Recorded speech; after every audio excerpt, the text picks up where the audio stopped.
والآخرة هم يوقنون أولئك على هدى من ربهم وأولئك هم المفلحون. وقال تعالى: ومن أحسن قولا ممن دعا إلى الله وعمل صالحا وقال إنني من المسلمين. ولا تستوي الحسنة ولا السيئة، ادفع بالتي هي أحسن فإذا الذي بينك وبينه عداوة كأنه ولي حميم. وما يلقاها إلا الذين صبروا وما يلقاها إلا ذو حظ عظيم. محترم دوستان، اللہ جل جلالہ معاملے والوں نے دنیا کو دار الامتحان بنایا اور آخرت کو دار العزت بنایا.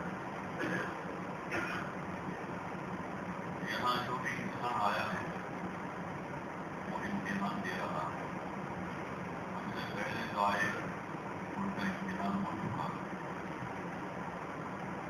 اور جو بھی موجود ہیں سب امتحان دے رہے ہیں. چاہے آدمی کسی بھی حال میں ہے وہ امتحان نہیں. ہم یہ سمجھتے ہیں کوئی بیمار ہو جاتا ہے، غریب ہو جاتا ہے، فقیر ہو جاتا ہے، وہ کہتے ہیں کہ اس کی آزمائش ہو رہی ہے. وہ بھی سمجھتا ہے کہ میں آزمائش ہوں. لیکن جس کے پاس حسودگی ہوتی ہے، حسودگی ہوتی ہے، مال دولت ہوتا ہے، تو وہ آدمی اپنے آپ کو آزمائش میں نہیں سمجھتا.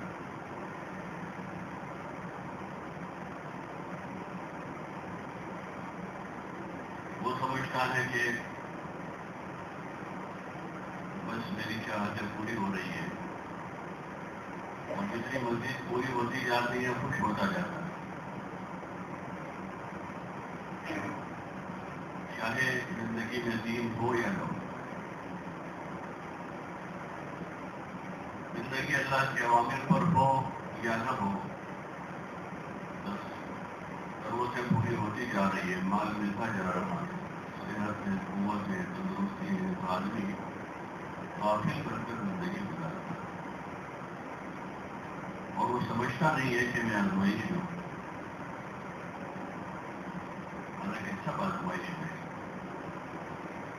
الذي خلق الموت والحياة ليبلوكم أيكم أحسن عملا. اللہ وہ ہے جس نے زندگی اور موت کو بنایا ہے. کیوں بنایا ہے؟ تاکہ تم کو پرکھ لے، تم کو جانچ لے، تمہارا امتحان کر لے، تمہیں آزما لے کہ تم میں سے اچھے عمل کون کرتا ہے. غریب اپنی غربت میں آزمائش میں ہے اور مالدار اپنے مال میں آزمائش میں ہے. جوان اپنی جوانی میں اپنا امتحان دے رہا ہے. مرد بھی امتحان دے رہے ہیں، عورتیں بھی اپنا امتحان دے رہی ہیں. اللہ کی طرف سے مطالبہ اچھے کاموں کا،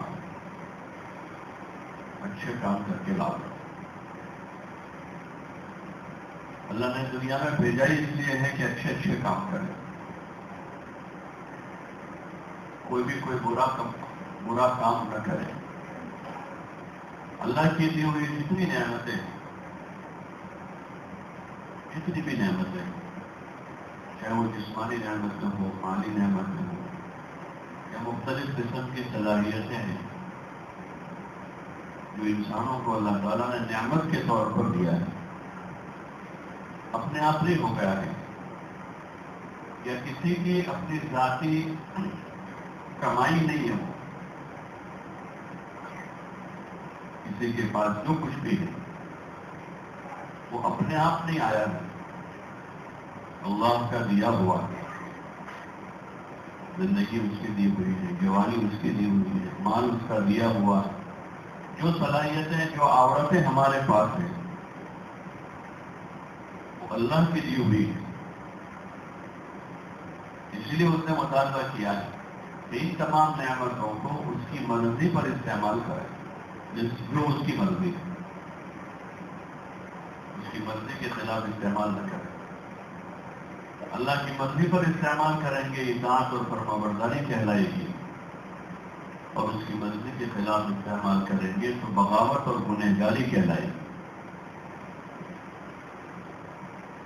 اس نے اپنی مرضی کا دائرہ بتایا ہے حضرت محمد صلی اللہ علیہ وسلم کے ذریعے سے۔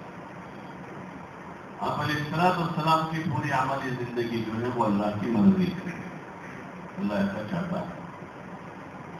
ایک مسلمان کو کیسا رہنا ہے وہ آپ علیہ السلام نے بتایا کہ ایسے رہنا ہے، یہ اللہ کی چاہت ہے، اس کی منشا ہے۔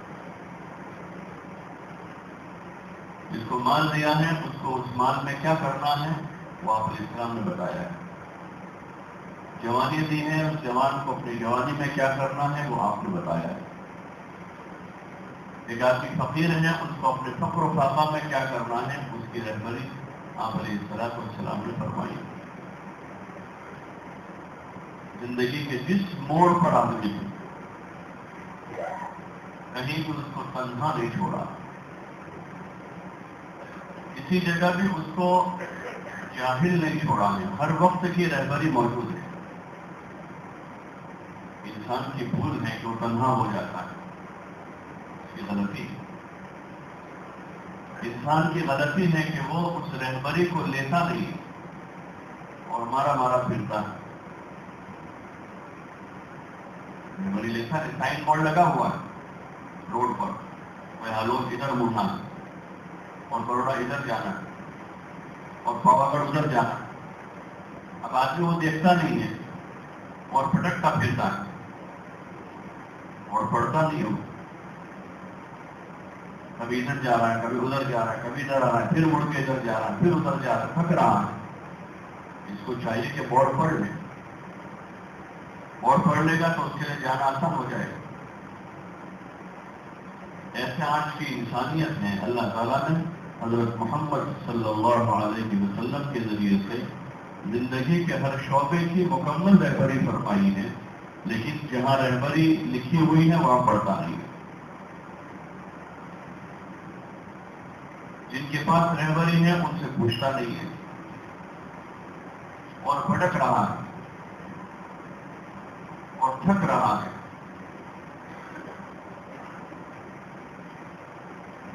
تھک رہا ہے یار، صحیح رہبری لے نہیں رہا ہے۔ صحیح رہبری پر زندگی گزارنا سب سے زیادہ آسان ہے، کیونکہ وہ فطرت کے عین مطابق ہے۔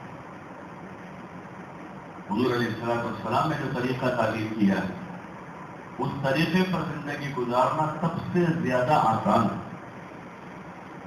ہر ایک کے لیے آسان ہے۔ اور وہ طریقہ رحمت والا ہے، برکت والا ہے، عافیت والا ہے، راحت والا ہے، اس میں ہمدردی ہے، خیرخواہی ہے، اور اس میں سرفروئی اور کامیابی ہے۔ قدم قدم پر آدمی کامیاب ہوتا چلا جائے گا۔ جوان جوانی میں کامیاب، بوڑھا اپنے بڑھاپے میں کامیابی کی طرف جائے گا۔ فقیر سے فقیر آدمی اپنے اس فقر و فاقہ میں کامیابی کی طرف جائے گا، اس کو مالدار بننے کی ضرورت نہیں پڑے گی۔ اور مالدار آدمی اپنے مال کے ساتھ کامیابی کی طرف جائے گا، اس کو غریب ہونے کی ضرورت نہیں، بلکہ اپنے مال میں کامیاب ہوتا جائے گا۔ ایک آدمی اپنی دل سے، اپنی طبیعت سے اس طریقے کو قبول کرے جو اللہ تعالیٰ نے آپ علیہ السلام کے ذریعے سے اتارا، اور اس کے علاوہ دوسرا کوئی طریقہ نہیں۔ یہ بات اللہ کے واسطے ہے۔ ہم چاہے کتنی کوشش کر لیں، انسانی دماغ چاہے کتنا اس کے پیچھے تھک کر نئے نئے بہت سارے طریقے ایجاد کریں، لیکن زندگی جینے کا جو طریقہ اللہ نے آسمانوں سے اتارا ہے اس سے بڑھ کر، اس سے بہتر دوسرا کوئی طریقہ نہیں ہو سکتا۔ اور چونکہ نبوت کا دروازہ بند ہو گیا اس لیے دوسرا طریقہ آنے کا راستہ بھی بند ہو گیا، اب دوسرا کوئی طریقہ نہیں آئے گا۔ اب جتنے انسان اس راستے میں کوشش کریں گے وہ ان کی کوششیں بیکار ہوگی، بس اب تو چاہے کہ اسی پر چلتے رہے، منزل پر پہنچ جائیں گے۔ اسی کو اختیار کریں، اسی کو دل سے قبول کریں۔ ابھی ہم نے دل سے اس کو قبول نے کلمہ ضرور پڑھا، کلمہ ضرور پڑھا، لا الہ الا اللہ محمد رسول اللہ، اور موت کے وقت اپنے مردوں کو تلقین بھی کرتے وہی کلمہ، مرنے والوں کو یہی تلقین کرتے ہیں. لیکن کلمے کی جو عملی زندگی، اس کی جو عملی شکل ہے، جیسے پنکھا بولتے ہیں پنکھا، تو پنکھے کی ایک عملی شکل ہے، شکل ہے اس جو سر کے اوپر ہے اور وہ اپنا کام کر رہا ہے، تو اس کا مقصد حاصل ہو رہا ہے کہ ہوا مل رہی ہے، اس کی عملی شکل. یعنی پنکھا بولنے سے پنکھے کی عملی شکل کا فائدہ آدمی کو نہیں ملے. میں روزانہ دن میں ایک تصویر لے کر بیٹھوں، پنکھا پنکھا پنکھا پنکھا پنکھا، ہوا آئے گی مجھے؟ ارے بولو نا بھائی، ارے بولو نا، جب تک کہ میں اس کی عملی شکل قائم نہ کروں. پرانا لیکچر میں لٹکا دوں. تو ایسے جو کلمہ ہم نے پڑھا ہے، اس کلمے کے جو فوائد ہیں، کلمے کے جو فائدے ہیں، دنیا میں کامیابی، راحت، عافیت، عزت، برکت، اور موت کے بعد ابدی زندگی کے جو فائدے ہیں، وہ اس کلمے کی عملی شکل پر کلمے کو قائم کرنے پر. حضور علیہ السلام نے اپنی ذات سے اس کو عملاً قائم کیا، حالانکہ آپ امام الانبیاء والمرسلین، لیکن کلمے کے جتنے تقاضے ہیں اس کو خود اپنی ذات سے پورا کیا.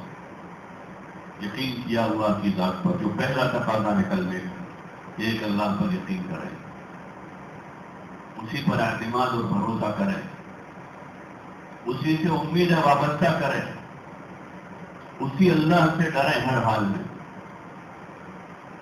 اس اللہ کے علاوہ کسی کا ڈر نہیں، اور اسی سے امید وابستہ کریں کہ وہی کرتا ہے.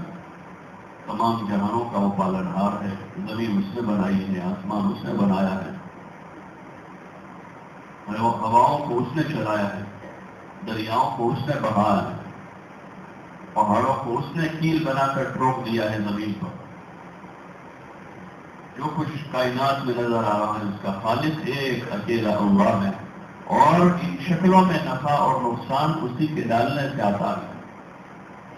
جب ان شکلوں میں نفع ڈالتا ہے تو ہوائیں موافق ہو جاتی ہیں، زمین پیداوار، انسانوں کی غذا اور ان کی خوراک کو پیدا کرتی ہے، آسمانوں سے رحمت والی بارشیں برستی ہے. اور جب اس کے قدرت کا نظام موافق نہیں ہے تو پھر زمینوں کے بجائے غلے کے وہاں سے قہر نکلتا ہے، زلزلے آتے ہیں، کھیتیاں سوکھ جاتی ہیں. آسمان سے بجائے رحمت کی بارش آنے کے وہاں سے عذاب کی بارش اترتی ہے، سیلاب بن کر آتی ہے. ہوائیں موافق ہونے کے وہ ہوائیں مخالف ہو جاتی ہیں. دونوں چیزیں ہیں ان ساری چیزوں میں، نفع بھی ہے نقصان بھی ہے. جو بٹن اللہ دبائے گا وہ چلے گی. ہر چیز میں نفع بھی ہے نقصان بھی ہے. اللہ چاہے گا نفع پہنچائے گا، نہیں چاہے گا آدمی کچھ بھی کر لے، کتنی تدبیریں کر لے، ساری تدبیریں کر ہو جائے گی. جب تک اس کی قدرت کا نظام ساتھ میں ہے اور ہمارے فائدے میں چل رہا ہے، وہاں تک فائدہ ہوتا رہے گا، چاہے پوری دنیا ہمیں نقصان پہنچانا چاہے. اور جس دن قدرت کا نظام مخالف ہو گیا ہے تو پھر ساری دنیا ہمیں فائدہ پہنچانا چاہے گا، کوئی فائدہ نہیں پہنچا سکے. یہ پہلی چیز ہے جس کا دل سے یقین کر رہا ہے. اور حضرت محمد صلی اللہ علیہ وسلم کو اللہ نے خاتم النبیین بنا کر بھیجا. آپ آخری رسول ہیں، اب آپ کے بعد کوئی نبی نہیں ہے. آپ ہی کی اتباع کو لازم قرار دیا کہ قیامت تک جتنے انسان آئیں گے ان سب کو حضور صلی اللہ علیہ وسلم کی پیروی کرنی ہے، آپ کا اتباع کرنا ہے، آپ کے پیچھے چلنا ہے، آپ کے طریقے پر ان کو زندگی گزارنی ہے. یہ اللہ کا فیصلہ ہے، یہ ایمان کا تقاضا ہے. جو شخص اس طرح کرے گا وہ کامیابی کی طرف جائے گا. یہ ایمان کا پہلا تقاضا ہے. پھر اللہ کی طرف سے عبادتیں ہیں کہ اللہ ہی کی عبادت کریں، 5 وقت کی نماز پڑھیں. رمضان کا مبارک مہینہ بھی آگے آ رہا ہے. رمضان میں روزے رکھیں. جن لوگوں کو اللہ نے مال دیا ہے وہ اپنے اموال کی زکوٰۃ ادا کریں. جن کو اللہ نے مال دیا ہے زندگی میں ایک مرتبہ حج کریں. یہ ارکان اسلام ہے جس پر اسلام کی بنیاد قائم ہوتی ہے. ایمان، نماز، روزہ، زکوٰۃ اور حج. اب جو جن کے پاس مال نہیں ہے ان کے اوپر حج اور زکوٰۃ نہیں ہے. باقی 3 چیزیں ایمان، نماز اور روزہ عام مسلمانوں پر، سب پر، عاقل بالغ مرد عورت پر یہ چیزیں ضروری ہیں. ان چیزوں کے ساتھ زندگی گزار. نماز کسی حال میں نہ چھوڑے. زندگی کا مقصد عبادت ہے. اللہ نے پیدا اس لیے کیا ہے کہ اس کی عبادت کر رہے ہیں. وہی اصل کام ہے ہمارا. ابھی الٹا ہو گیا، آدمی نے کام کسی اور چیز کو بنا دیا اور اس کام کے واسطے آدمی نماز چھوڑ دیتا ہے، اس کام کے واسطے روزہ چھوڑ دیتا ہے، اس کام کے واسطے آدمی جھوٹ بولتا ہے. سچائی کام ہے، سچ بولنا یہ مسلمان کا شیوا. لیکن آدمی نے اپنے مشغلے قائم کیے دنیا میں اپنی روزی روٹی کے واسطے. اس کی اجازت ہے کہ آدمی روزی روٹی کے واسطے مختلف مشغلوں میں مشغول ہو، لیکن ان سب مشغلوں سے پہلا مشغلہ نماز. نماز سب سے مقدم ہے. آدمی 5 وقت کی نماز باجماعت تکبیر اولیٰ کے ساتھ کوشش کرے، مسجد میں آ کر نماز پڑھے. یہ اللہ کی طرف سے فریضہ ہے.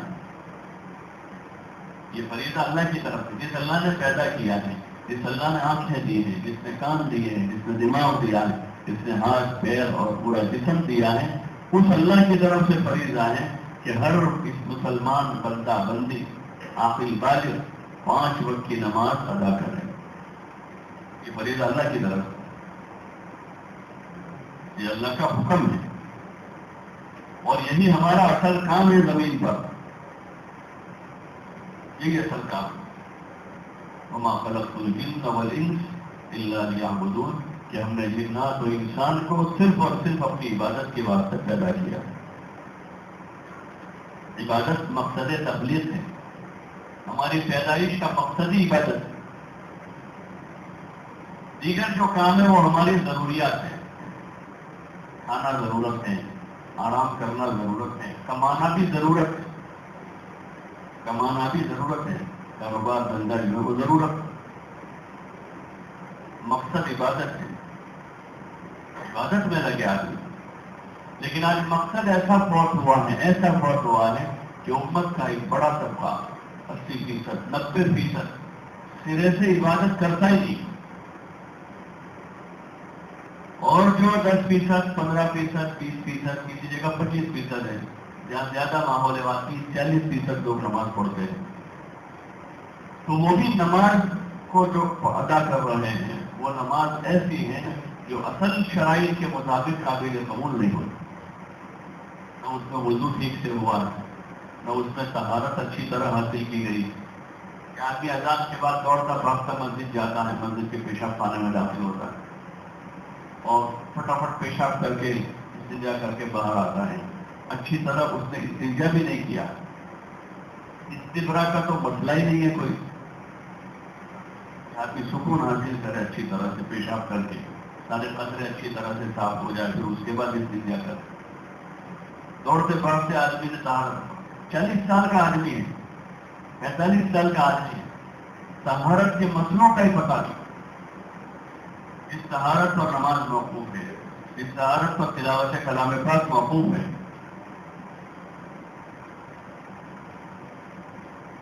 لیکن طہارت کا پتہ ہی نہیں طہارت کیا چیز. دوڑتے وقت آدمی آتا ہے اور چائے پینے جاتا ہے، 1/2 گھنٹہ بیٹھ جاتا ہے وہاں.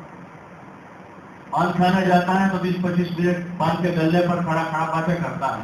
پان والا چاہتا ہے کہ جلدی جاوے آج، لیکن یہ ہلنے کا نام نہیں دے رہا.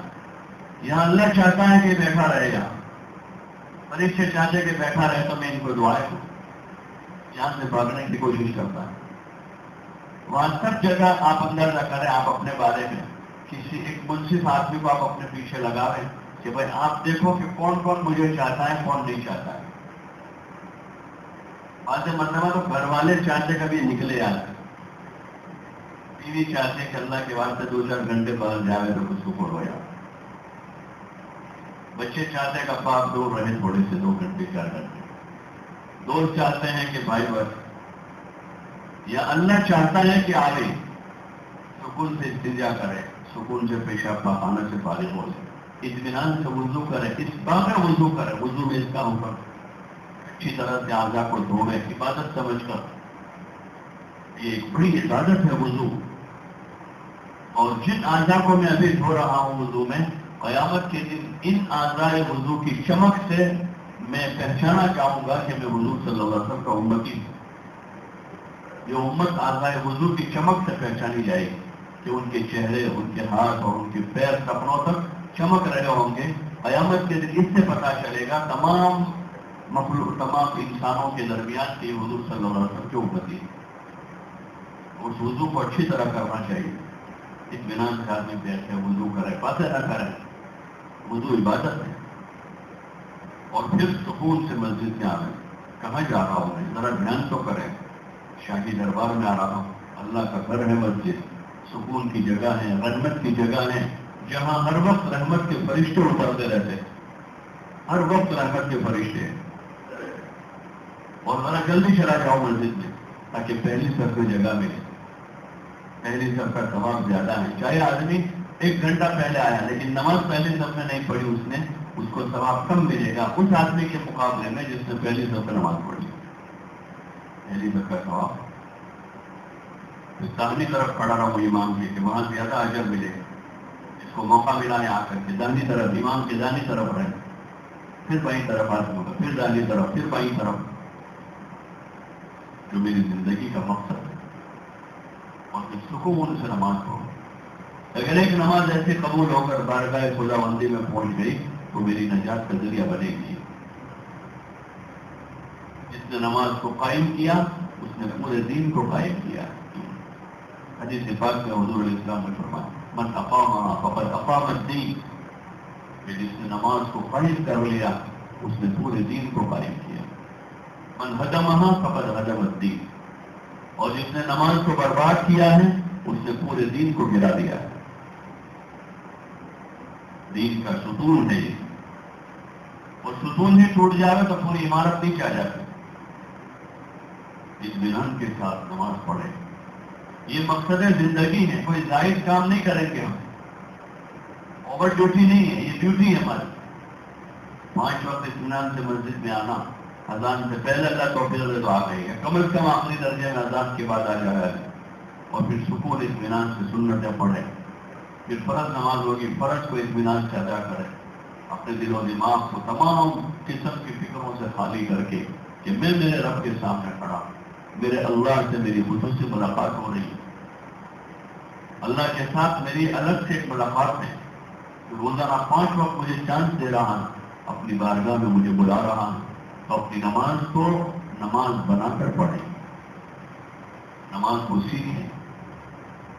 نماز کو سیکھیں ایک بڑا کام.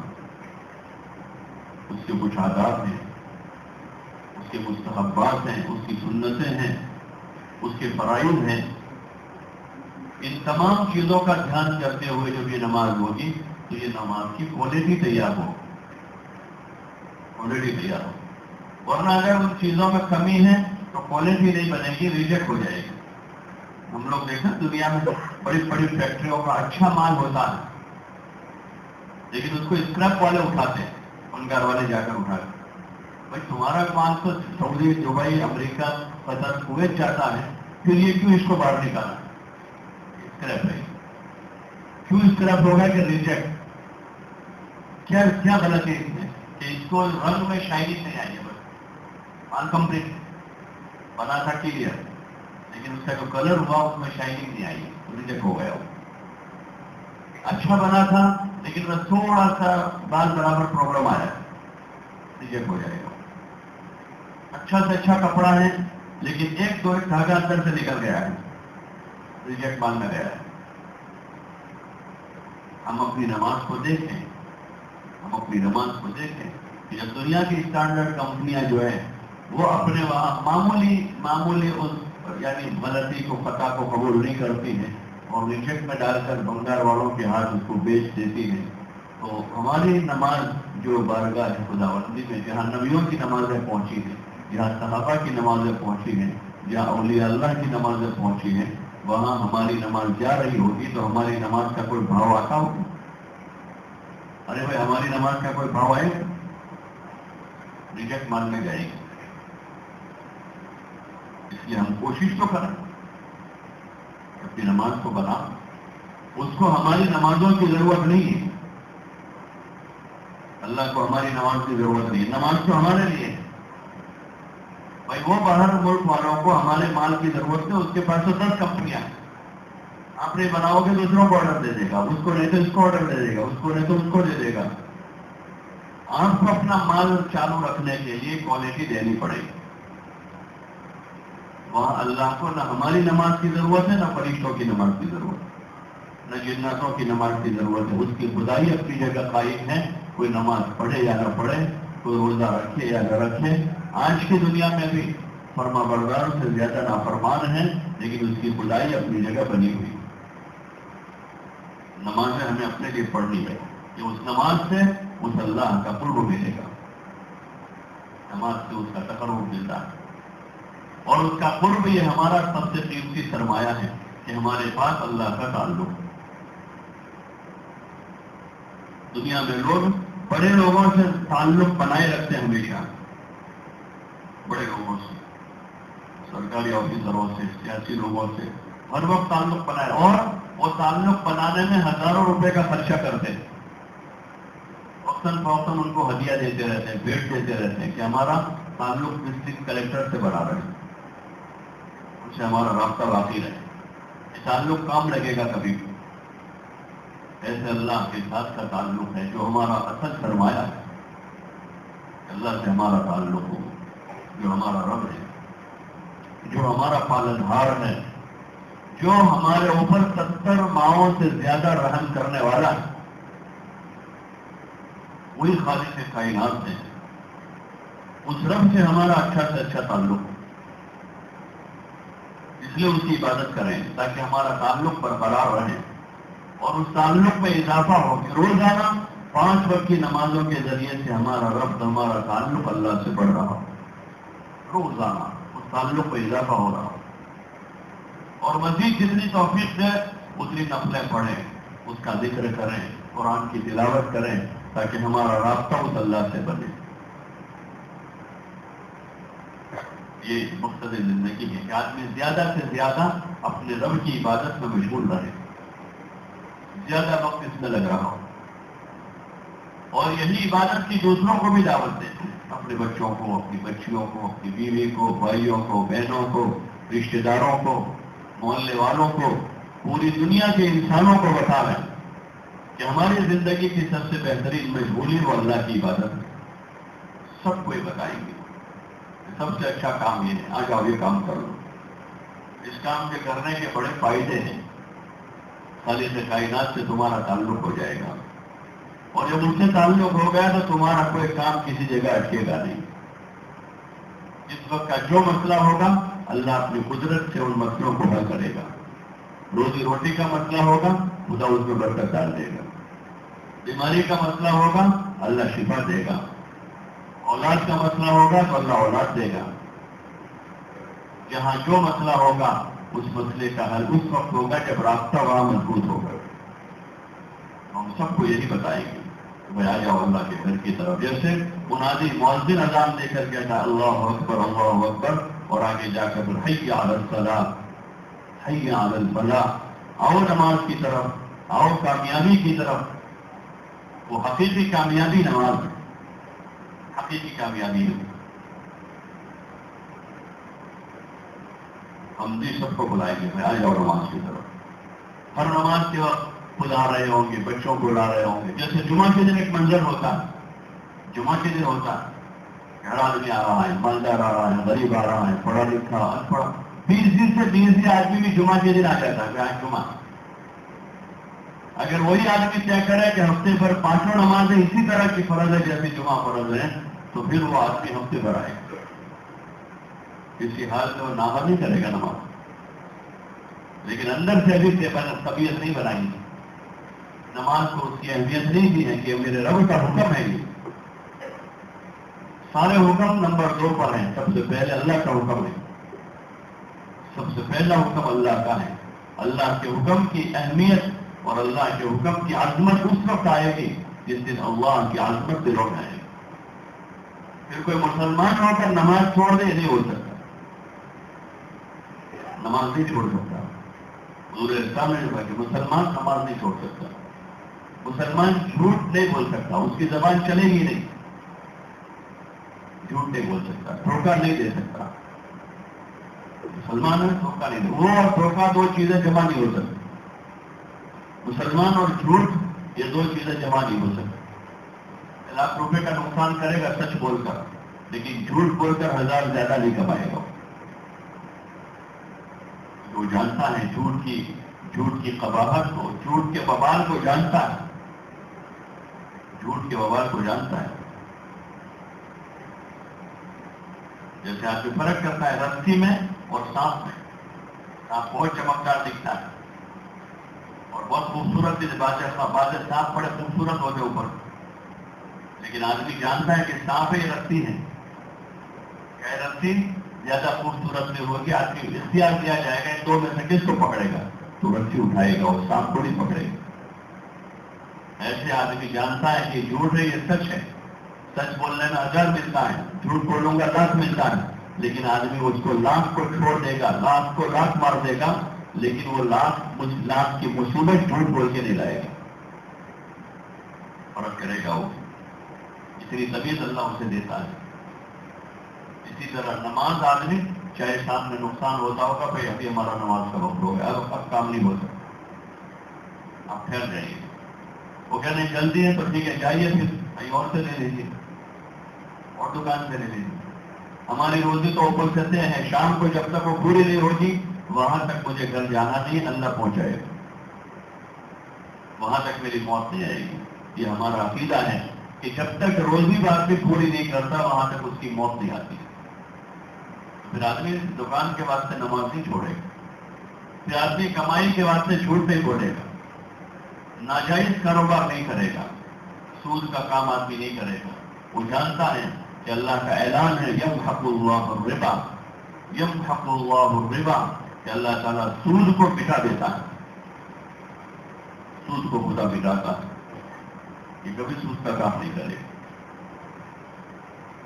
تجارت کرے گا مسلمان. وَيُؤْتِي الصَّدَقَاتِ, اور صدقے سے مال بڑھتا ہے. صدقے سے بڑھتا ہے مال. جتنا اللہ کے نام پر مال لگے گا, سب سے پہلا مطلب اس کا آدمی کے اپنے بیوی بچے ہیں جن پر خرچ کرنا واجب ہے, وہ بھی اللہ کے نام پر خرچ ہے. جو آدمی اپنے بیوی بچوں پر خرچ کرتا ہے وہ بھی اللہ کے نام پر ہی واجب خرچہ ہے. اور حدیث میں آتا ہے سب سے بہترین صدقہ وہ ہے جو آدمی اپنے اہل و عیال پر خرچ کرے. اپنے بیوی بچوں پر آدمی خوش دلی سے خرچ کرے, بوجھ سمجھ کر رہے, خوش دلی سے, احتساب کے ساتھ, اس یقین کے ساتھ خرچ کریں کہ ایک جو میں دے رہا ہوں اس پر میرا اللہ مجھے اجر دے گا, اس پر اللہ بدلا, کیونکہ میں اللہ کا حکم پورا کر رہا ہوں. لیکن ہاں یہ بچوں پر آدمی خرچ کرنے میں اللہ کے حدود کا خیال رکھیں کہ اللہ کی حدیں کیا ہیں خرچ کرنے کی. اسراف نہ کریں, فضول خرچی نہ کریں, خواہشات پر خرچ نہ کریں. یہ پابندی لگائی. خرچ کرنے کو خوب کریں. اگر آدمی کے اہل و عیال زیادہ ہیں اور مہینے میں ₹1,00,000 خرچہ ہوتا ہے کھانے پینے کا اور گھریلو ضروریات کا, تو کوئی حرج نہیں, ₹1,00,000 خرچہ کریں. اولاد زیادہ ہے اور ₹1,00,000 کا تقاضا ہے تو 1,00,000 خرچ کریں, 1,00,000 کے 1,00,000 کا ثواب ملے. اور جس کی ضرورت ہے 10,000 کی, گھر کی ضروریات ₹10,000 کی ہے اور وہ 11,000 خرچ کرتا ہے تو اس کو 1,000 خرچ کرنے کا گناہ ضرور ہوگا. اسراف کر رہا ہے. اسراف سے منع کیا ہے. کھانے پینے کو کہا اور آگے کہا داتو صرف ہو, کھاؤ پیو, اسراف مت کرو. ضرورت کا آدمی کھاوے پیوے, اسراف نہ کریں. کتنا لوگ کھانا پھینک دیتے, باسی کر کے پھینک دیتے. پھل پھینکتے تھے، بگاڑ کے پھینکتے ہیں، تو یہ اسراف ہے. ضرورت سے زائد آدمی کرے کہ ضرورت اتنی تھی 10,000 کی 11,000 کر دی، 1,000 کا گناہ ہوگا. اور جس نے ضرورت میں لاکھ لگائے تو اس کو 1,00,000 کا ثواب ملے. پھر اس کے اوپر تفضیل ہے، اسراف سے بھی اوپر کی چیز. تفضیل کرنے والوں کے شیطان کے بھائی ہیں، چاہے وہ کہے کہ نہ کہے. اللہ کہہ رہا وہ مانے کہ نہ مانے، اللہ کہہ رہا ان المبذرین کانوا اخوان الشیاطین، کہ یہ جو تبذیر کرنے والے ہیں، مال کو بیجا لگانے والے ہیں، خرچ کرنے والے، بغیر ضرورت کے خرچہ کرتے رہتے ہیں، وہ شیطان کے بھائی ہیں. اللہ کہہ رہا ہے کہ شیطان کے بھائی. اور پھر اس سے اوپر ایک طبقہ ہے جو مال کو خواہشات پر لگاتا ہے. مصرفین کا، جن کو قرآن میں مصرفین کا، خواہشات پر مال لگانے والے، چاہتوں پر. روزانہ ان کو نئی نئی چاہتیں ہوتی ہیں. ایک بائک کبھی لائے ہیں، 10-15 دن، مہینہ، 2 مہینے، 6 مہینے چلائی اور پھر ان کی خواہش بدل گئی. دوسری گاڑی ضرورت تو اس سے پوری ہو رہی ہے، 50,000 کی بائک، لیکن اب خواہش پوری نہیں ہو رہی اس بائک. تو خواہش پوری کرنے کے لیے ₹1,00,000 کی بائک لا. تو یہ مصرفین میں سے ہے. 10,000 کا موبائل استعمال کر رہا تھا، اس سے ضرورت پوری ہو رہی، لیکن خواہش پوری نہیں ہو رہی. خواہش ہے دوسرے موبائل لانے کی، تو 20,000 کا دوسرا لایا، اپنی خواہش پر مال لگا رہا ہے. اس کے پاس 5-5 جوڑی کپڑے ہیں جس سے ضرورت پوری ہو رہی ہے، لیکن خواہش پوری کرنے کے لیے دوسرے 2 جوڑی کپڑے لایا ہے. یہ ضرورت سے زائد تفضیل سے بھی اوپر کی چیزیں، خواہشات پر مال لگ رہا ہے. نکاح مسجد میں آ کر ایجاب قبول کر لیں، نکاح ہو جاتے ہیں رخصتی کر کے، جیسی گنجائش ویسا ولیمہ کر دے آدمی، لیکن اس کی خواہشیں ہیں کہ ایسا منڈپ ہوگا، اور اس میں ایسا ڈیکوریشن ہوگا، اور اس میں ایسا بینڈ باجا بجے گا، اور اس میں یہ ہوگا. یہ سارا خواہشات ہے، ساری خواہشات ہیں. گھر میں آدمی کی ضرورت پوری ہو رہی ہے، 2 کمرے کچن آسانی سے، لیکن خواہش پوری کرنے کے لیے بنگلہ بنا رہا. خواہش بنگلے کی ہو گئی، ضرورت یہاں پوری ہو رہی ہے. یہ خواہش ہے بنگلہ اس کی، یہ اس کی ضرورت نہیں ہے.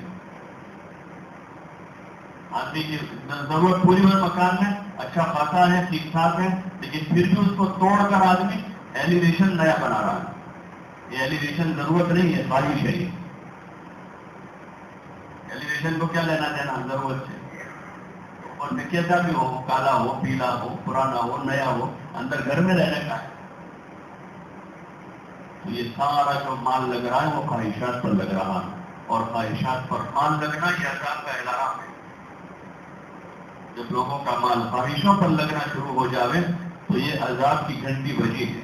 وَلَوْ أَرَدْنَا أَن نُهْلِكَ قَرْيَةً أَمَرْنَا مُتْرَفِيهَا فَفَسَقُوا فِيهَا فَحَقَّ عَلَيْهَا الْقَوْلُ فَدَمَّرْنَاهَا تَدْمِيرًا. کہ جب ہم کسی بستی والوں کو ہلاک کرنے کا فیصلہ کر لیتے ہیں، لو أَرَدْنَا أَن نُهْلِكَ قَرْيَةً، وہ طے کر لیتے ہیں کہ اس بستی والوں کا آپ ملیامین کر دینا ہے، ان کو تحس نحس کر دینا ہے، ان کا وجود مٹا دینا ہے، تو پھر ہم وہاں بستی کے مال والوں کو اس پر لگا دیتے ہیں کہ وہ اپنا مال خواہشوں میں لگا دیں.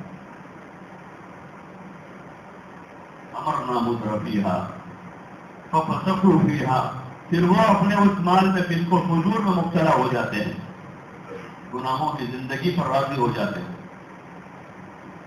اسی میں وہ مگن ہو جاتے ہیں. ان کو پھر حق بات بھی سمجھ میں نہیں آتی. کہنے والے کہتے رہے، بیان کرنے والے کرتے رہے، امام صاحب چلاتے رہے، وہ اپنا کہے ہم اپنا کریں گے. ایسے ہی نہیں ہوتا ہے. کچھ فیصلے ہوتے ہیں آسمانوں پر، کچھ فیصلے وہاں ہوتے ہیں، پھر اس کے بعد یہ ہوتا ہے. اللہ کہہ رہا ہے کہ جب ہم کسی بستی والوں کو ہلاک کرنے کا فیصلہ کر لیتے ہیں تو وہاں کے مال والوں کو لگا دیتے ہیں کہ وہ اپنا مال خواہشوں پر لگا رہے. اور مال والوں سے مراد جب بھی بات آتی ہے تو لوگوں کی نظر جاتی ہے بڑے بڑے مالداروں کی طرف. تو بستی میں 5, 7, 10 ہوتے ہیں، باقی یہ سب سمجھتے ہیں کہ یہ ساری گنہگار ہم کو سب ابھی آسمان سے ہوتے ہیں. عموماً یہ ہوتا ہے. حالانکہ مال والوں سے مراد شریعت میں صاحب مال، اور صاحب مال ہمارے دین میں وہ ہے اس زمانے میں جس کے پاس اپنی ضرورتوں سے زائد تقریباً 25,000 روپے کی مالیت ہے. وہ صاحب مال ہے، وہ مالدار ہے شریعت کی نظر سے. اس کے پاس اپنی ضروریات پوری کرتے ہوئے 25,000 روپے زائد ہے، یا 25,000 روپے کا آدھا تولہ سونا اس کے پاس، یا چاندی ہے اتنا، یا اس کے پاس زائد کوئی پراپرٹی ہے جو 25,000 کی قیمت کی ہو جائے، وہ سب مالدار ہیں، وہ سب مالدار ہیں. اور آج بھی دیکھیں کہ ہمارا مال کہاں لگ رہا ہے؟ اسراف میں. چھوٹے چھوٹے اسراف کرنے والے کہ 5,000 کے موبائل میں کام چل جاتا ہے پھر بھی 6,000 کا، حالانکہ اس کا کام پورا ہو جاتا ہے. لیکن نہیں، خواہش ہو گئی ہے وہ اس کی تو کسی بھی طرح وہ لائے. 40-50,000 کی بائک میں کام چل جاتا ہے لیکن خواہش ہو گئی کہ نہیں وہ ماڈل آنا ہے تو آپ کی اس کو مان لگا رہا. یہ مال ہمارا اپنا نہیں ہے، اللہ کی امانت ہے. آپ کی بیوی آپ کی مرضی کے خلاف 100 روپے استعمال کرتی ہے تو آپ کا چہرہ لال ہو جاتا ہے. آپ کا بچہ آپ کی مرضی کے خلاف 50 روپے استعمال کر کے آئے تو آپ کو تھپڑ رسید کر دیتے ہو. اور اللہ کا دیا ہوا مال آپ اللہ کی مرضی کے خلاف لاکھوں روپے لگاتے رہے اور فرشتہ بن کے زمین پر رہنا چاہتے ہیں. اللہ کا مال ہے، وہ اللہ کی مرضی پر لگے گا. ہاں، آدمی کو اللہ نے خرچ کرنے کا دائیا دیا ہے، بہت مبارک دائیا ہے کہ آدمی کو اللہ نے سخی بنایا ہے. تو سخاوت کے جو مطلب اللہ نے بتائے وہاں لگا ہے. حضرت عائشہ رضی اللہ عنہا نے ایک دن میں 80,000 درہم خرچ کر دی. درہم سونے چاندی کا سکہ ہوتا ہے. ایک دن میں صبح سے شام تک میں 80,000 درہم خرچ کر دی. غریبوں، یتیموں، مسکینوں، محتاجوں، ضرورت مندوں پر لگا دیا. آدمی کو خوب اللہ نے سخاوت کرنے کا دائیا دیا، لگا رہے خوب. اللہ نے جو مصرف بتائے وہاں لگا رہے. غریبوں پر، یتیموں پر، بیواؤں پر، مسکینوں پر، محتاجوں پر، اللہ کے کلمے کی بلندی پر. جہاں اللہ کا کلمہ بلند ہو رہا ہے، اس کے قرآن کی تعلیم ہو رہی ہے، وہاں آدمی روزانہ لاکھوں لگا دے، اس پر اس کو اجر ملے گا. یہ اس کی منشا ہے، یہ اس کی مرضی ہے. اس کی منشا کے خلاف 1 روپیہ بھی آدمی نے لگایا ہے، وہ 1 روپیہ آدمی کے اوپر بوال بنے گا. اللہ کی مرضی کے خلاف ہے. ہم سوچیں کہ جو مالی طاقت اللہ نے ہم کو دی ہے وہ طاقت ہماری کہاں لگ رہی ہے؟ اپنی چاہتوں پر، خواہشوں پر، اور اس کے اوپر گناہوں پر لگ رہا.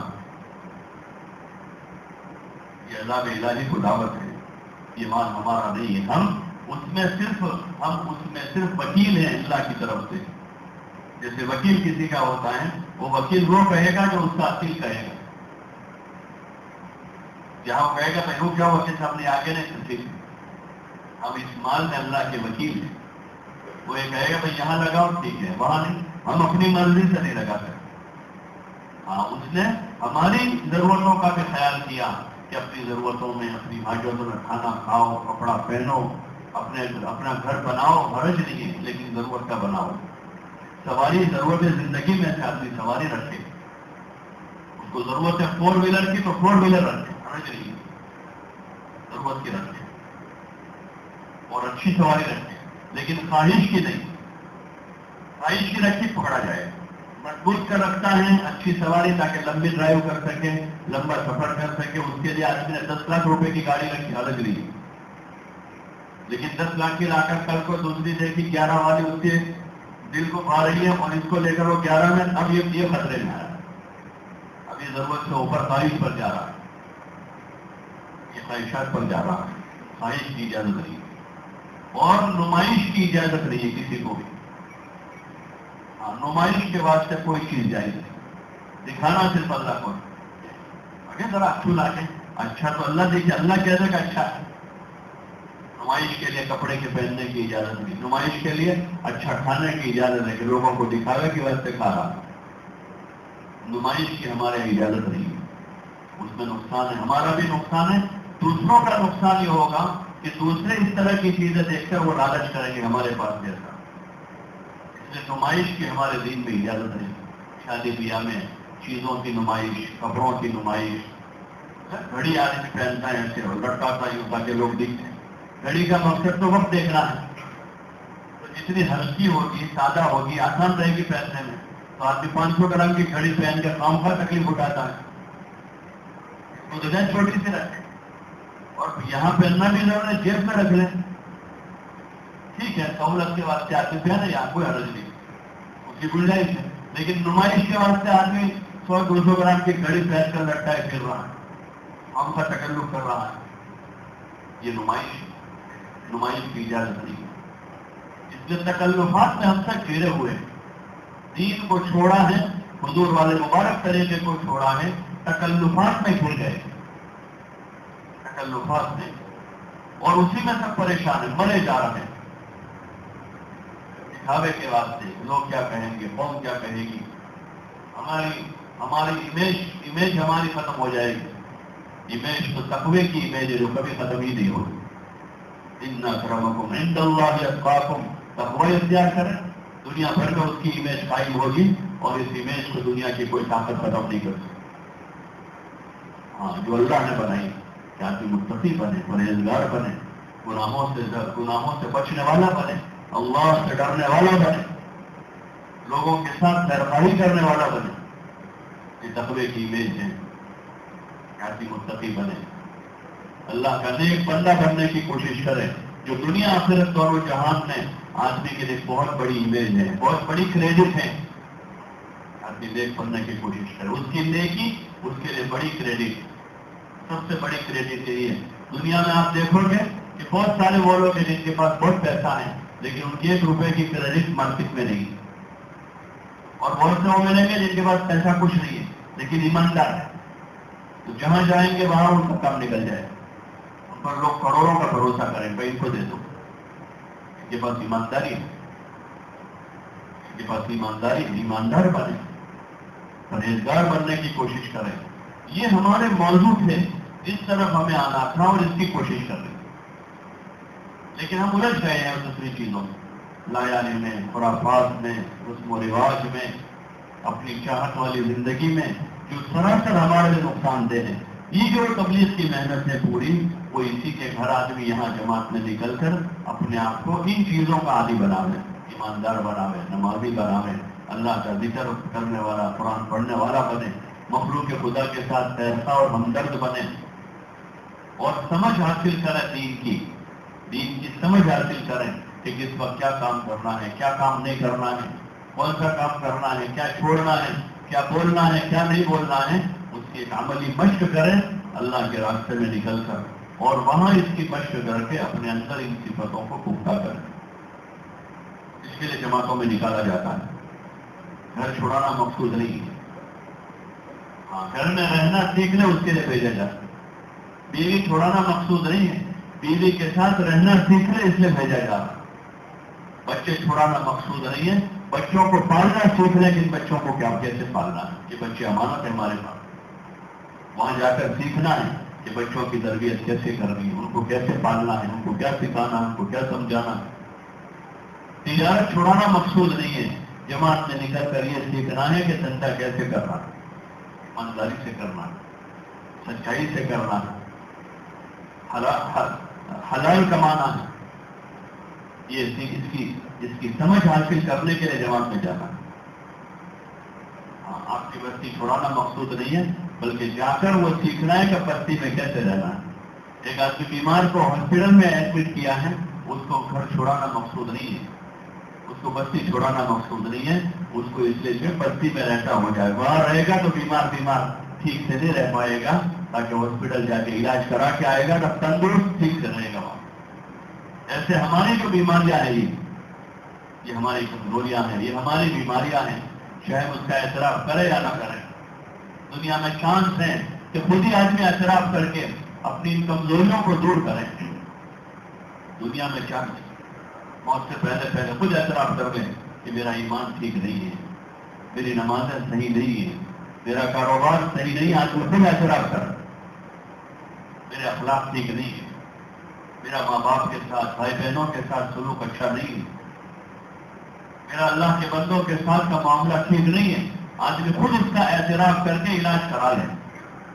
یہاں علاج بہت آسان ہے، بہت آسان ہے. آدمی اگر سچے دل سے تائب ہو جاتا اور نیت کر لیتا ہے کہ مجھے اپنی چیزوں کو ٹھیک کر لینا ہے، تو اللہ کی مدد اس کے ساتھ شامل حال ہو جائے گی. بہت تھوڑے وقت میں اس کی ساری چیزیں ٹھیک ہو جائے گی. اور اگر یہاں ٹھیک نہیں ہو پایا تو پھر اس کے لیے بہت برا انجام، بہت برا انجام کہ وہاں جہنم کا گھڑا ہے. آدمی کو جہنم چاہے ایمان کے ساتھ گیا ہے، لیکن اپنے ان گناہوں کی وجہ سے وہ جہنم میں جائے اور وہاں کام مشکل ہو جائے، بہت مشکل ہو جائے. ہزاروں سال جہنم میں رہنے کے بعد بھی اس کی دھلائی نہیں ہو پائے. اس لیے ابھی چانس ہمارے پاس ہے، چانس ہے. اس کو بوجھ نہ سمجھے اس کام کو. ہاں، ہمارا حال وہی ہے جیسے بیمار کو گولیاں کھانی اچھی نہیں لگتی. بیمار کو گولیاں کھلانا اچھی نہیں لگتی، زبردستی کھلانی پڑتی. بھائی کھا لو، نہیں کھانی. صبح تو کھائی تھی، پھر شام کو بھائی ابھی تو کھائی تھی، پھر تم ارے بھائی صبح کھائی تھی 12 گھنٹے ہو گئے. بار بار ایسے کا ابھی تو نماز پڑھی تھی، باتیں ہوتے نا ابھی تو پڑھی تھی، ابھی اثر میں پڑھی تھی نا. ہاں بھائی گھنٹہ ہو گیا، 1 گھنٹہ ہو گیا. وہ نماز ہماری یہ ہمارا مقصد ہے. آدمی کو بوجھ پڑتا ہے عمل نہیں. کیا وجہ ہے اس کی؟ کہ طبیعت ٹھیک نہیں ہے، طبیعت ٹھیک نہیں ہے، اس لیے بوجھ پڑ رہا ہے. اللہ کا نام لینے میں بوجھ پڑ رہا ہے. آدمی اللہ کا نام پتہ نہیں سیاسی لوگوں کا نام دن میں کتنی مرتبہ لیتا ہے، فلانا فلانا فلانا. اس کے لیے لڑتا ہے سب کے ساتھ. چارانے کا فائدہ نہیں اس کو. اور بھائیوں سے جھگڑا کرتا ہے، ہماری پارٹی رشتے داروں سے جھگڑا کرتا ہے، محلے والوں سے جھگڑا کرتا ہے. میری پارٹی کیا تیری پارٹی؟ وہ جھگڑا کر رہا ہے. وہاں اللہ کہہ رہا ہے کوئی صبح شام اللہ کا نام لو، اسی کی پارٹی غالب آنے والی ہے. الا ان حزب اللہ هم الغالبون. ساری پارٹیوں کو شکست ہونے والی ہے. اس سے پہلے بہت سی پارٹی آ گئی. فرعون کی پارٹی بہت بڑی پارٹی تھی، اس کے مد مقابل کوئی پارٹی نہیں، اپوزیشن تھا ہی نہیں. وہاں اپوزیشن کوئی نہیں تھا، ایک ہی پارٹی فرعون کی پارٹی صدیوں تک رہی. لیکن اللہ نے اس کا نام و نشان مٹا دیا، کر کے رکھ دیا اور اس کو عبرت بنا کے چھوڑ دیا. دنیا میں مسلمان تو مسلمان، کوئی غیر مسلم بھی اس کا نام نہیں رکھتا. ارے رکھا ہے کوئی نام؟ اس نے بڑا دعویٰ کیا، بڑا دعویٰ. بہت صدیوں تک حکومت کی اس نے. مصر کا شہنشاہ تھا، وہ بڑا بادشاہ تھا، بڑی پارٹی تھی اس کی، تہس نہس کر کے رکھ دی. ایسے بہت سارے بادشاہ آئے. چند قصے نمونے کے طور پر اللہ نے قرآن میں اور حضور پاک صلی اللہ علیہ وسلم نے حدیث میں بیان کیے ہیں کہ ایسے بڑی بڑی پارٹیوں والے آئے اور بڑے بڑے باغات والے آئے، بڑے بڑے باغات والے. کہ ان کے باغات کا حال یہ تھا کہ اگر ایک آدمی خالی ٹوکرا لے کے وہ خالی اندر سے گزر جاوے تو اس کے گزرنے کی وجہ سے اوپر سے گرنے والے پھلوں سے اس کا ٹوکرا بھر جاتا تھا. اس لیے پھل آتے تھے. لیکن وہ باغات والے بھی سب ختم ہو گئے. ایک پارٹی اللہ کی ہے بس. اللہ ان حزب اللہ، اللہ ہی کی جماعت غالب ہو کر بڑھے گی. یہ سارا امتحان ہو رہا ہے، سارا چکر ہو رہا ہے. ہم الجھ رہے ہیں اس میں. الجھ اس لیے کہ ہمارے پاس صحیح خبر نہیں ہے. ہمارے پاس قرآن کی خبر ہی تھی. حضور علیہ السلام نے جو پیشین گوئیاں کی ہے اس کی خبر ہی ہمارے پاس. ایسا زمانہ آئے گا، دجال اور کذاب پیدا ہوں گے، بڑے بڑے دعوے کریں گے، اپنی طاقت کے بلبوتے پر لوگوں کو بھی وقوف بنائیں گے وہ. لیکن ہاں اس وقت ایمان والے جمے رہیں گے. یہ تو ابھی کچھ بھی نہیں ہے جو حالات ہیں، اور مزید بڑھیں گے اور مزید بڑھیں گے. جیسے ہو گیا ابھی تو پلسی ہے، ڈاکٹر کہتا ہے تو بڑی ہوگی پھر پچے گی، جب پک جائے گی پھر ختم ہو جائے گی. ارے ہوتا نا جیسے پلسی ہوتی ہے بہت درد کرتی ہے، لال لال ہوتی ہے، پھر دھیرے دھیرے بڑی ہوتی ہے، پھر پکتی ہے تو پیلی ہو جاتی ہے اور پھر اس کے بعد ختم ہو جاتی ہے. ایسے حالات کی ابتدا ہے ابھی اور بڑھے گی. حدیثوں میں اس کا تذکرہ ہے کہ حالات اور بڑھیں گے اور تیز ہو جائیں گے اور پھر کیا ختم ہو جائے ختم ہو جائیں گے. لیکن جو مومنین ہوں گے وہ مطمئن رہیں گے کیونکہ اللہ سے تعلق ہے، ان کو پتا ہے، ان ان کو پتا ہے کہ بڑی بادشاہی ہمارے اللہ کی ہے، وہی اصل بادشاہ ہے، وہی شہنشاہ ہے. اس لیے ایمان والے ٹینشن میں نہیں رہتے کبھی بھی، ایمان والے ڈپریشن میں نہیں رہتے. یہ تو ابھی معمولی درجے کا ایمان ہے ہمارے پاس کہ اللہ کا فضل ہے. اس ایمان کی برکت یہ ہے کہ دنیا میں خودکشی کرنے والوں کی بہت کم تعداد ہے جو کسی مسلمان نہیں. اس کے مقابلے میں ابھی جو واقعہ ریور فرنٹ کا ہے نا بیچ میں، بہت زیادہ اس کا ہنگامہ مچا اٹھا تھا. اس کے 2 دن پہلے وہ احمدآباد میں تھے تو ایک بھائی نے ہم کو بتایا کہ یہ ریور فرنٹ پر گزشتہ 62 دنوں میں 61 خودکشیاں ہوئی. کتنی ہوئی؟ 62 دنوں میں 61 ہوئی. اور یہ 2 دن کے بعد وہ لڑکی کا واقعہ ہوا تھا، اس کو پورے میڈیا میں اور ہمیں لوگوں نے چلایا، بہت 0.% ملے گا کوئی مسلمان خودکشی کرنے والا، 0.%. وہ اس کے ایمان کی برکت، اس کے ایمان کی برکت. اور باقی اور دنیا میں جتنے ترقی یافتہ ملک کے بعد سب سے زیادہ اس کا تناسب ہے خودکشی کرنے والوں. اللہ پر بھروسہ ہی نہیں ہے. مسلمان ڈپریشن میں نہیں آ سکتا کبھی. اس کو پتا ہے کہ میری روزی اسی طرح ہے، اللہ کے وہاں کہتے ہیں جو ہونا ہے وہ ہو کے رہے گا. وہ تو ہمارا ذوق ایمان ہے. اس لیے ضرورت ہے یہ جو نقل و یہ دعوت کی محنت ہے، معمولی چیز نہیں. ہاں یہ بڑی رحمت ہے ہمارے واسطے، ہمارے جوانوں کے واسطے، ہمارے بوڑھوں کے واسطے، مردوں کے لیے، عورتوں کے لیے، بچوں کے لیے ایک بہت بڑی رحمت ہے. ضرورت ہے کہ اس کو ہم ایک کام بنا کر کریں، اس کو ایک کام بنا، اس کو ہم وقت دیں، اس کو ہم وقت دیں، کام سمجھے کہ کام ہے ہمارا. اس کے بہت سارے ہمارے مسائل حل ہوں گے. دینی اعتبار سے عبادت کے لائن کا جو دور میں ختم ہوگا. معاشرت کی لائن کے جو مسائل ہیں، معاشرت کی لائن کے مسائل، ہر گھر میں مسئلے، آدمی کہے یا نہ کہے، آدمی کہے یا نہ کہے، ہر گھر میں مسائل ہیں. بیوی بچوں کے مسائل ہیں، شوہر اور بیوی کے مسئلے ہیں، گھر میں آپسی مسائل ہیں، محلے میں مسائل ہیں. جتنے سارے مسائل ہیں ان کا یہ حل ہے کہ مسجد سے 2-2 3-3 کی جماعتیں بن کر روزانہ ہر مسلمان کے گھر صرف اور صرف نسبت خداوندی پر جائے، اور کوئی چیز نہیں. ہمارا اور آپ کا تعلق اللہ کے لیے، چاہے وہ لوکل آدمی ہو، باہر کا رہنے والا ہو، سید ہو، پٹھان ہو، شیر ہو، گھاچی ہو، جو ہے سب اللہ کے بندے ہیں اور آپس میں بھائی بھائی ہیں. ایک دوسروں کے ساتھ خیرخواہی کریں، سب خیرخواہ ہے ایک دوسروں. کوئی بھی بیمار ہوگا سب عیادت کریں گے، کوئی بھی مصیبت میں ہوگا اس کی تعزیت کریں گے، اور ہر ایک کو آخرت یاد دلائیں گے. نماز کی طرف دعوت دیں گے، اعمال کی طرف بلائیں گے. نماز کی طرف بلانا، اعمال کی طرف بلانا، خیر کی طرف دعوت دینا، یہ بہت بڑا کام ہے. حضور علیہ السلام کی محنت میں سے اخذ کیا ہوا ہے، اس میں سے لیا ہوا ہے. ہر مسجد کی جماعتیں مل جل کر آپس میں بیٹھ کر اللہ کے لیے اپنے تمام اختلافات کو بھلا کر، کسی قسم کے بھید بھاؤ کے بغیر اللہ کے گھر میں سب جمع، کسی کے گھر میں نہیں، اللہ کے گھر میں، اللہ کے گھر میں بھی، اور آپس میں مل بیٹھ کر اپنے لیے اور پوری انسانیت کے لیے سوچیں، پوری انسانیت کے لیے کہ اللہ سب کا کیسے بھلا کرنا. اور اس کے بھلائی میں سب سے بڑی بھلائی یہ ہے کہ اس مسلمان کو مسجد میں لانے کی کوشش کرے کہ وہ نمازی بن جائے. سب سے بڑی بھلائی اس کے ساتھ ان الصلاۃ تنہی عن الفحشاء والمنکر، نماز برائیوں اور بے حیائیوں سے روک دیتی ہے.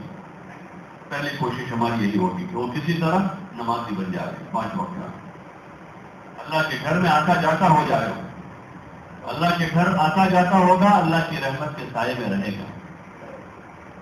وہ بھی مسجد سے اترنے والی رحمتوں کا مستحق بنے گا. آسمانوں سے اترنے والی جو رحمتیں ہیں وہ بیت اللہ پر اترتی ہیں. سب سے پہلے اللہ کے گھر بیت اللہ پر اترتی ہے، پھر بیت اللہ سے وہ پوری دنیا میں سپلائی ہوتی ہے.